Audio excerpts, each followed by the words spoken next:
시청자 여러분 안녕하십니까? 이영풍 TV입니다. 민주당 양문석 의원의 사기 대출 과정의 전모가 하나 둘 벗겨지고 있는데요.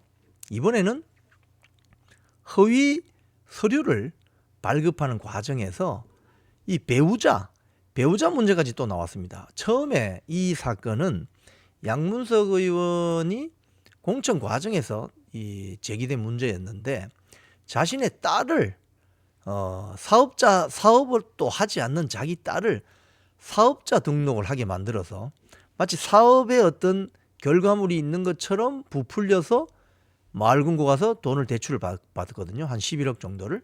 그런데 그 과정에서 또 배우자까지 관여된, 배우자가 수십만 원의 돈을 주고 어떤 서류를 또 조작하게 만드는, 이거 완전 본인은 물론이고 양문석 의원 본인은 물론이고 배우자 딸이 다 가담한, 이거 완전히 가족 사기 대출 사건이 돼버리고 있습니다. 이 내용을 한번 보고 논평 드리겠습니다. 자, 이 딸 명의로 페이퍼 컴퍼니를 만들어서 사기 대출을 받아서 31억 상당의 강남의 고급 아파트 매입 자금에 보탠 혐의로 지금 기소가 됐습니다. 양문석 의원은. 그런데 이 과정에서 배우자가 그 이제 대출 받는 과정에 대출 모집인이라고 있는 모양이에요. 그래서 배우자가 그 대출 모집인에게 20만 원을 주고 사업자 대출 증빙 자료를 가짜로 만들어 달라, 이 부탁한 것으로 확인됐다는 보도가 났습니다. 이 조선일보 보도인데요.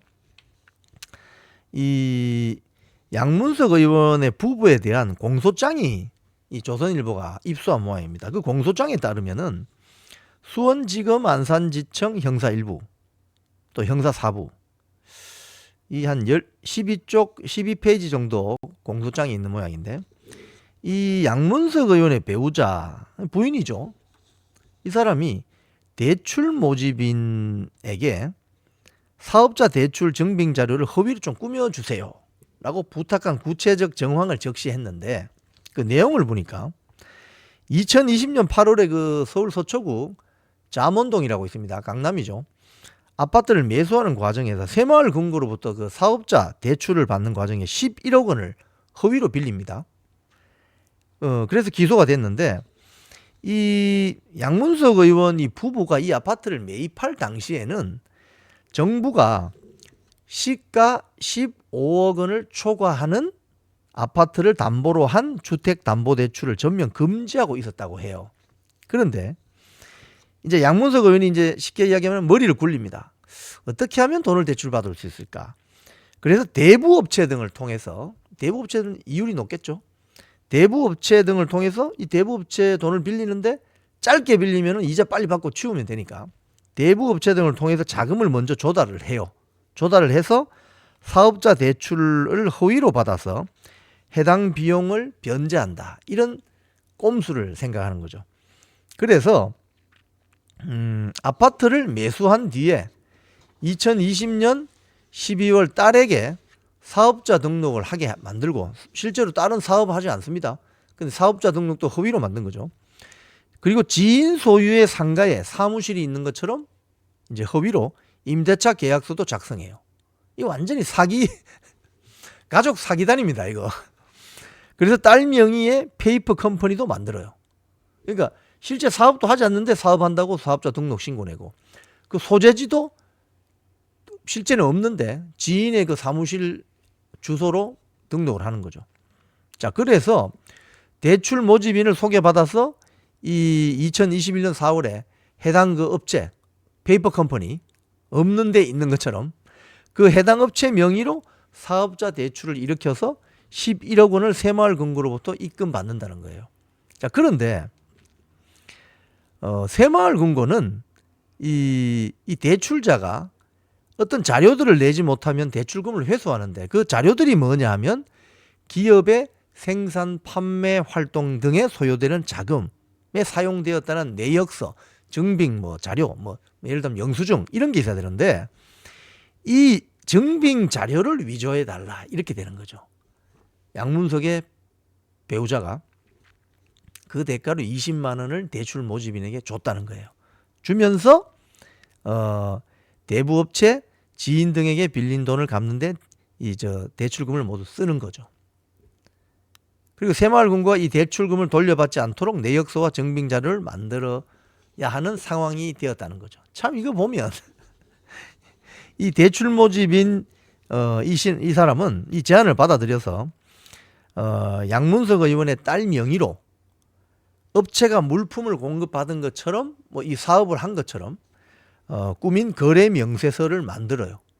이게 이제 가짜 서류를 만든 거죠. 가상의 업체를 만들어서 팔찌, 뭐 이 여성들 뭐 이렇게 액세서리로 쓰는 팔찌 같은 거 이런 걸 1억 1천만 원 상당 물품을 공급받은 것처럼 서류를 위조하는 거예요. 그러니까 이 가족 사기단에 이 대출 모집인도 같이 말려 들어간 거죠.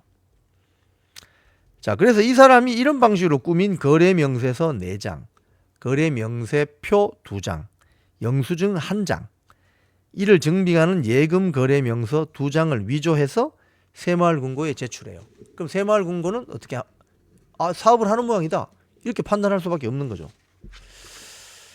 자, 이 양문석은 총선 기간 도중에 사기 대출 의혹이 이제 불거지자 새마을금고 측이 딸이 성인이니 딸 명의로 하고 사업자 운전자금 대출 뭐 명목으로 대출 받아서 대부업체와 지인들에게 빌린 돈을 갚으면 어떻겠냐. 그거 먼저 제안했다고 설명했다고 해요. 해명했다고 해요. 자, 그래서 대부업체로부터 먼저 돈을 빌려서 잔금을 치르고 사업자 대출을 허위를 받아서 이를 변제하는 방식을 알려준 것은 새마을금고가 아닌 한 보험사 소속 직원이었다는 것이 검찰 조사 결과로 나왔어요. 이런 수법도 있군요. 자, 이번 이런 사건을 보면 어떤 생각이 듭니까, 여러분? 이 양문석뿐만이 아니고 그 앞에 또 김의겸이라는 또 자가 있잖아요. 흑석동 도사 김의겸. 문재인 때 청와대 대변인, 한겨레 신문 기자하다가 거기서 흑석동에 뭐 무슨 상가 건물을 어디 뭐 은행에 가서 돈을 땡겨가지고 그 은행에 또 자기 고등학교 뭐 선배인가 후배인가 누가 있죠. 그래서 흑석동 도사라는 별명을 갖게 됐는데 이자들이 자기가 굉장히 빈궁할 때는 소위 말해서 부동산 사업하는 사람들을 그토록 집요하게 공격하잖아요. 소위 말해서 뭐 토건거래족이다, 토건족이다 뭐 이렇게 하면서 자기들이 그런 자리에 가면 똑같이 합니다. 얼마나 이중적이고 가증스럽습니까? 뭐 김의겸, 양문석, 뭐 심지어 김어준까지. 김어준은 돈 벌어서 TBS 완전히 망쳐놓고 서울 아현동에 있는 한 70억대 규모의 저 빌딩을 사서 지금 재건축 들어간다는 거 아니에요? 자, 이 양문석의 이런 행태를 보면 지금 양문석이 국회 상임위원회에서 소리 지르는 거 보셨죠? 그거 보면 이 사람은 국회의원으로서 과연 자질이 있는가? 오로지 친명횡재 케이스로 공천을 받아서 당선된 것 같은데 이런 자가 국회에서 과연 어떤 역할을 할 수 있을까? 참 암울하기 짝이 없습니다. 자, 양문석 의원의 이 사기 대출 사건 진상이 빨리 밝혀져서 뭐 이렇게 되면 양문석 의원이 사법적인 처리를 받을 수 있겠죠. 그 결과를 한번 지켜봅시다. 지금까지 이영풍 TV였습니다.